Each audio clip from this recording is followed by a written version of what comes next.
6 o'clock a.m. in Southern California. For most Americans, this was just another weekday morning. But inside a Costco warehouse, the hum of forklifts, the chatter of workers, and the steady rhythm of assembly lines were about to be silenced. Because this morning, America woke up to a raid like no other. In less than 4 hours, ICE detained over 900 workers. 70% of them, according to leaked Homeland Security documents, already had outstanding warrants connected to fake IDs and identity theft. This wasn't just a workplace bust.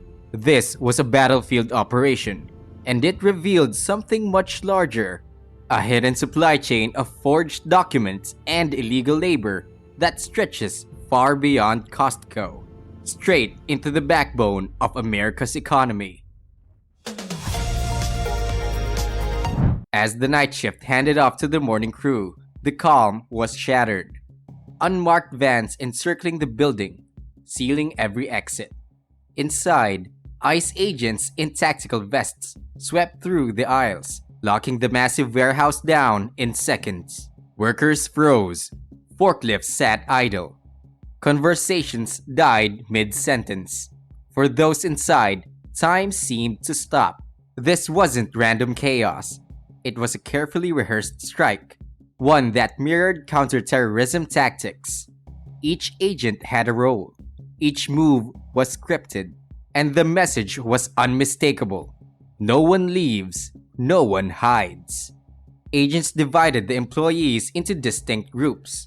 New hires questioned about how they got their work papers. Seasoned employees grilled about long-term patterns and who brought in the documents. Supervisors pressured for names of recruiters, paymasters, and forgers.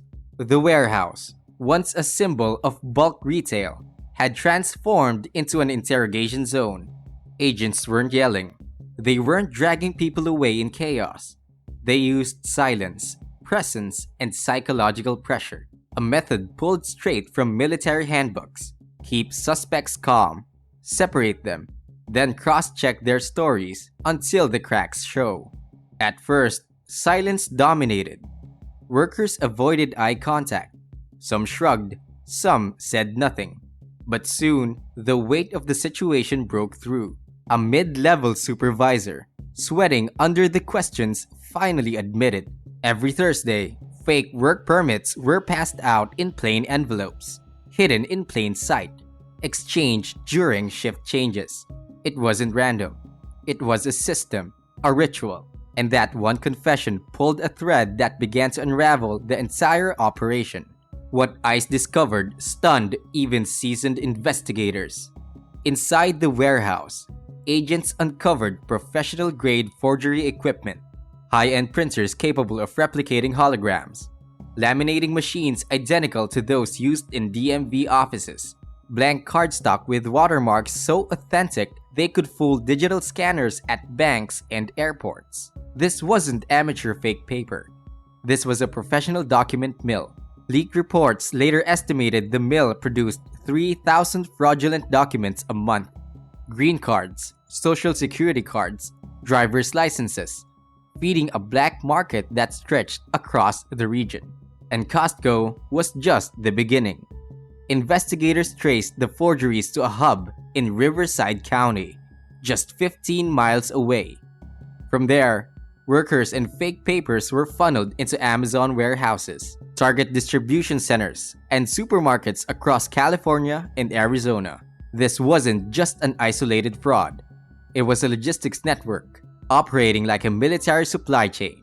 The hub acted as a command post, coordinating where workers would go, when documents would be swapped, and how payments were collected. Vans left at dawn, blending in with shoppers, ferrying workers between sites like pieces on a chessboard.